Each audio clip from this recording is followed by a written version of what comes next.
Swag की एक कहानी। मीनाक्षी बहू, ये मोबाइल में जो तस्वीर देख रही हो ना, यही है मेरी हैदराबाद वाली जीजी। अरे हम लोगों की तरह रहन सहन नहीं है उनका, बड़े हाई फाई लोग हैं। 20 साल पहले दीदी हैदराबाद शिफ्ट हो गई थी। वहां जाकर ही उनके बच्चों ने पढ़ाई लिखाई की। इनका बेटा बेटी दोनों बड़ी कंपनियों में नौकरी करते हैं। दामाद तो इंडिया में नहीं, विदेश में रहता है। क्या बात कर रही हो माँ जी, हमारे विदेश में रहने वाले रिश्तेदार भी हैं? मुझे तो पता ही नहीं था। अरे तुझे कहाँ पता होगा, तेरी शादी में जीजी आई नहीं थी ना, उनके बच्चों की शादी में हम नहीं पहुंच पाए थे ना। लेकिन माँ जी ऐसा क्यों किया आपने? कम से कम शादी में तो आप लोगों को जाना चाहिए था ना। अरे बेटा क्या बताएं, हैदराबाद यहाँ से भी तो दूर कितना है। देख, एरोप्लेन की टिकट कराने का तुम्हारे ससुर जी के पास पैसे नहीं थे, और ट्रेन में 3 दिन का सफर करके जाने की हमारे अंदर हिम्मत नहीं थी। हमारे बच्चे छोटे छोटे थे ना, उस समय मोटो का हाई स्कूल का एग्जाम था। बस परिस्थितियां ही कुछ ऐसी बनी कि हम चाह कर भी नहीं पहुंच पाए। जीजी से मिले बिना बरसों बीत गए, लेकिन फिर भी जीजी के लिए प्यार मेरा आज भी वैसा का वैसा बना हुआ है। और नहीं तो क्या माँ जी, अपने चाहे जितने भी दूर रहें, अपने परिवार के दिल से थोड़ी ना दूर हो सकते हैं। हाँ बहू, पता नहीं कब मिलना होगा। बस शुक्र है ये फेसबुक का, जो इसकी मेहरबानी से सबका हालचाल फोटो सब दिख जाती है, वरना इतने सालों में तो शक्ल तक भूल जाए इंसान। मीनाक्षी को अक्सर कमला अपनी बड़ी जीजी की अमीरी और महानता के किस्से सुनाया करती थी, जिसे सुनकर बेचारी मीनाक्षी के कान पक गए थे। ऐसे ही एक दिन, अरे मीनाक्षी तो सुन तो जरा, याद है मैंने तुझे बताया था हैदराबाद में बड़ी जीजी रहती है? लो फिर से रिवीजन कराने के लिए बोले। हाँ माँ जी मुझे याद है, हैदराबाद में आपकी दीदी रहती है। 20 साल पहले हैदराबाद चली गई थी। उनके 2 बच्चे हैं, सब बहुत हाई फाई पढ़े लिखे हैं, लाखों रुपए में पैसे कमाते हैं। सब सुन चुकी हूँ। और कोई नई बात हो तो बताइए ना। नालायक कहीं की। हाँ खबरदार जो तूने उसके बारे में एक शब्द भी कहा। अरे जीजी क्या है, मेरी आधी माँ है, समझ ले। बचपन में मुझे गोद में खिलाया था उन्होंने। हैं तो क्या बोल रही? अरे माँ जी मैं कहाँ कुछ गलत बोल रही हूँ, मैं तो बस ये पूछ रही हूँ कि ऐसा क्या खास बात है जिसके लिए आपने मुझे ऐसे चिल्ला चिल्ला कर बुलाया है? अरे बेटा मेरी खुशी का ठिकाना ही नहीं है। भगवान, मुझे तो अभी भी एक यकीन नहीं हो रहा है कि ये सब सपना है कि सच है।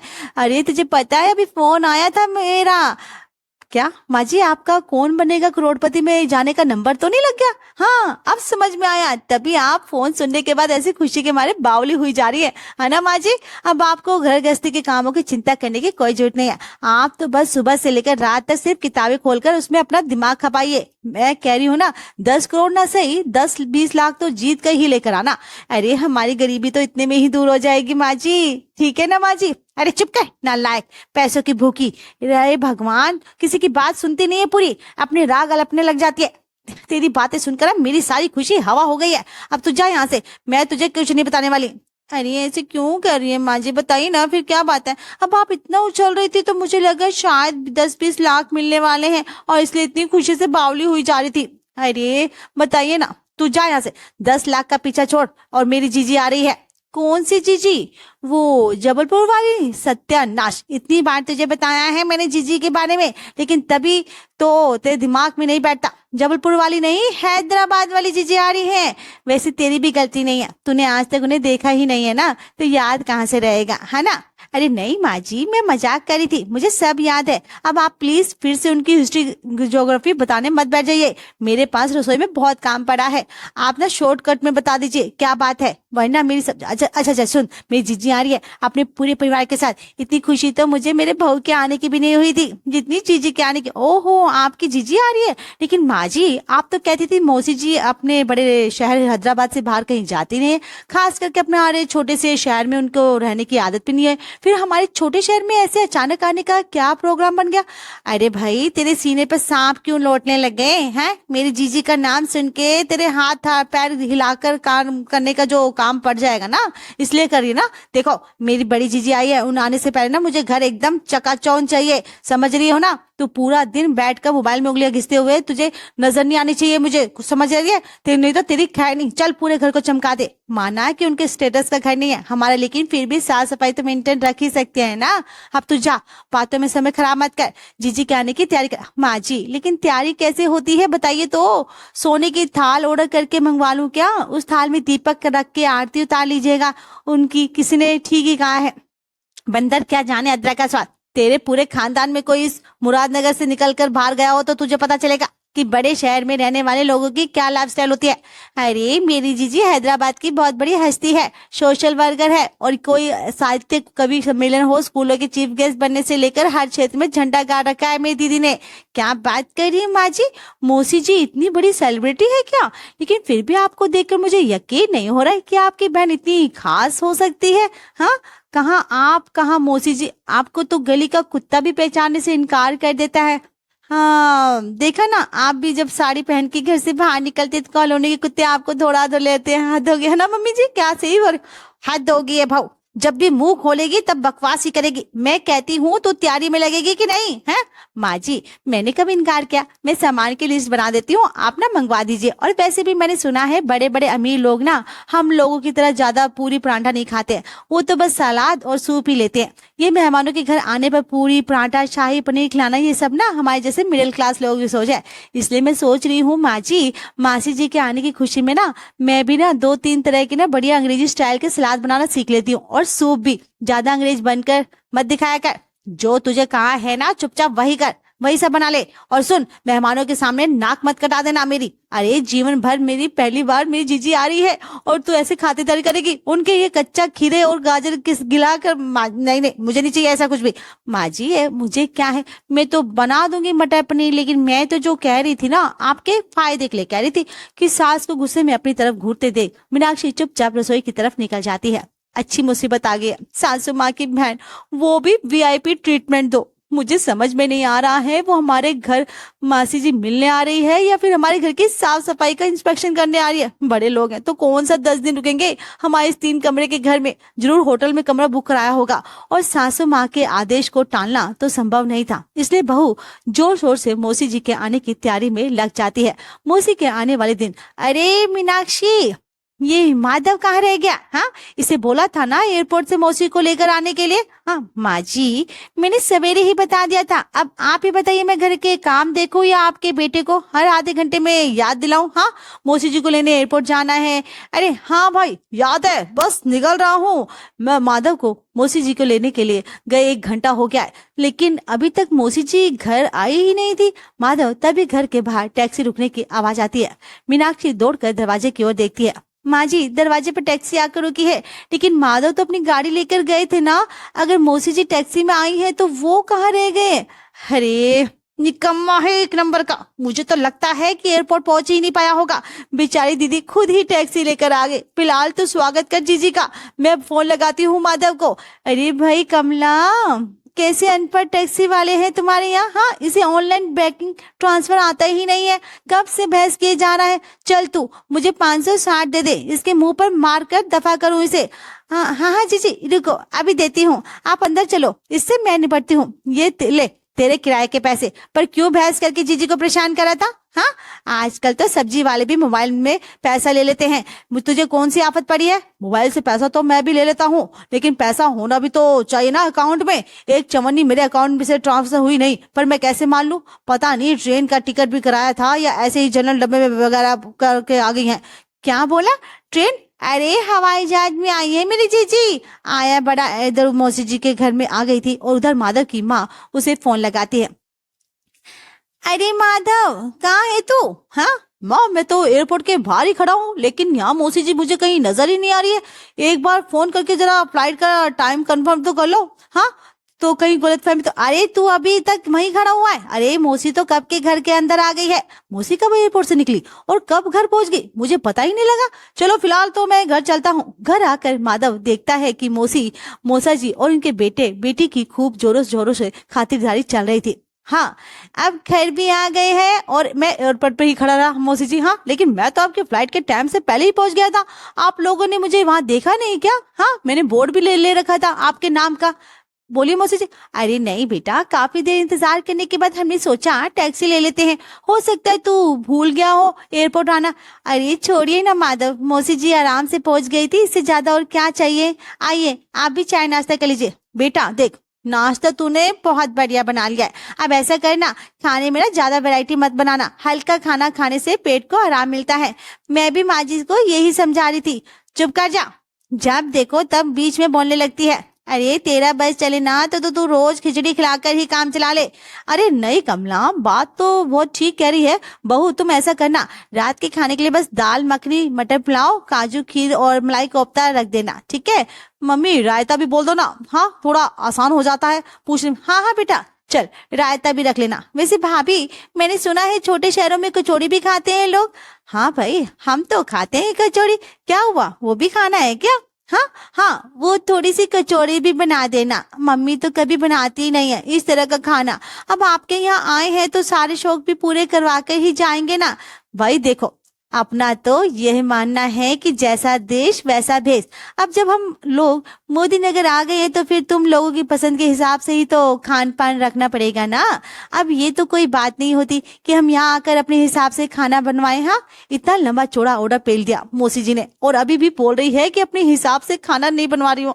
अरे मुझे समझ में नहीं आ रहा है कि ये क्या, कहाँ, क्या कह रहे हैं, मुझे समझ नहीं आ रहा ऐसे क्यों बनवा रहे हैं ये। 4 दिन की डिश तो एक ही दिन के डिनर में बता दिए।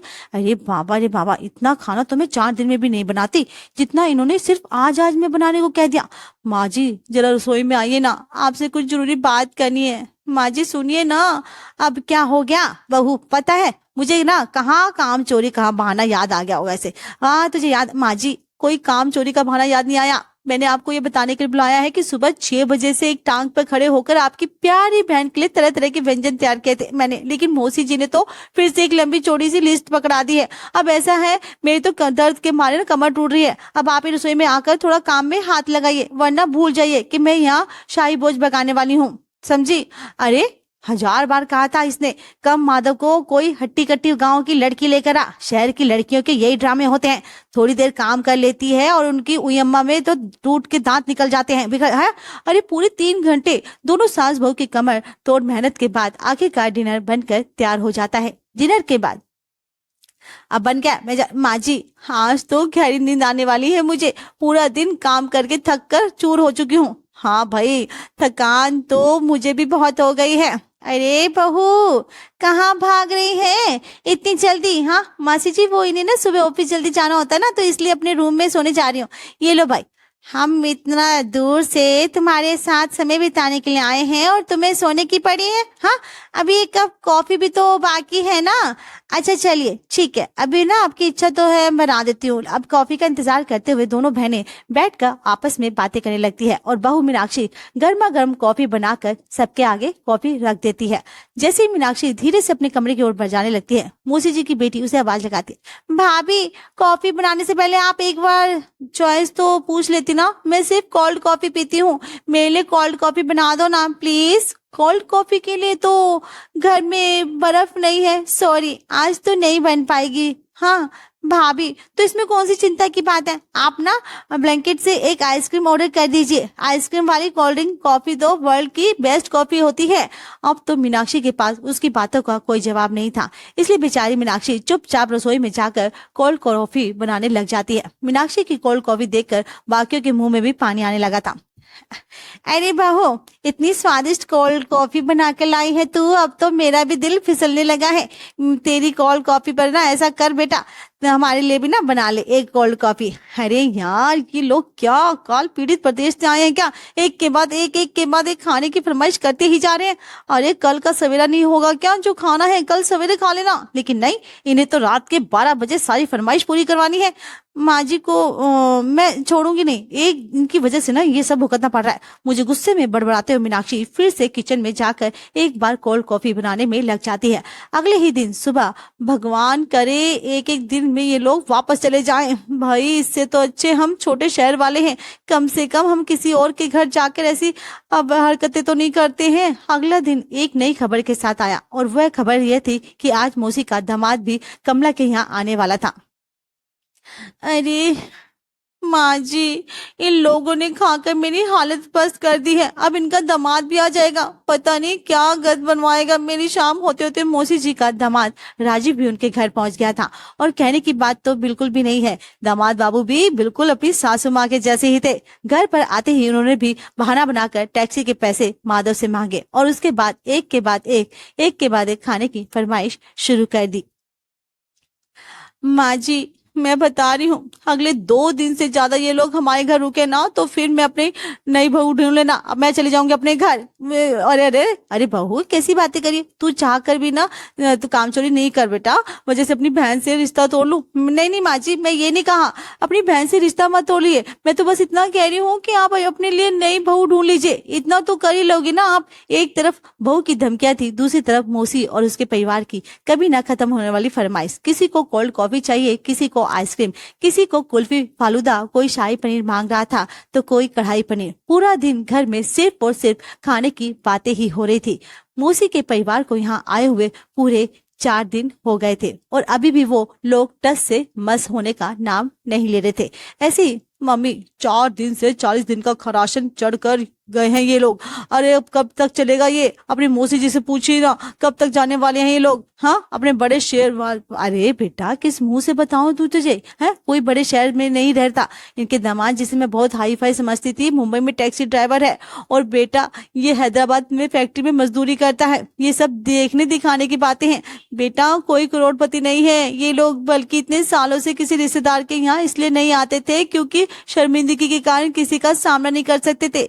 वे तो भला हो बिट्टू भैया का, जो उन्होंने समय रहते सारी असलियत मुझे बता दी। पिछले साल ये लोग उनके घर पहुंच गए थे और फिर 15 दिन तक ऐसे ही आतंक मचाया था। तो आपके कहने का मतलब क्या है? ये लोग यहाँ परमानेंट सेटल हो गए हैं, अब कभी वापस लौट कर नहीं जाएंगे? हाँ मम्मी बताइए ना। बेटा इनकी हरकतें देखकर तो यही लग रहा है ये लोग वापस जाने के इरादे से नहीं आए हैं। तो ऐसा करना, घुमाने के बहाने इन्हें ना गाड़ी में बिठाकर ना रेलवे स्टेशन छोड़कर मौका देकर वापस भाग जा। समझदार होंगे तो समझ जाएंगे कि आखिर तूने रेलवे स्टेशन के बाहर छोड़कर गया क्यों। बस फिर क्या था? उपाय थोड़ा मुश्किल जरूर था, लेकिन माधव ने भी अब मौसी और उसके परिवार के भुक्कड़ लोगों से पीछा छुड़ाने का प्रण ले लिया था। इसलिए वह सबको घुमाने के बहाने गाड़ी में बिठाता है और रेलवे स्टेशन के बाहर छोड़कर वापस भाग आता है, और इस तरह मौसी के परिवार से कमला को छुटकारा मिल जाता है।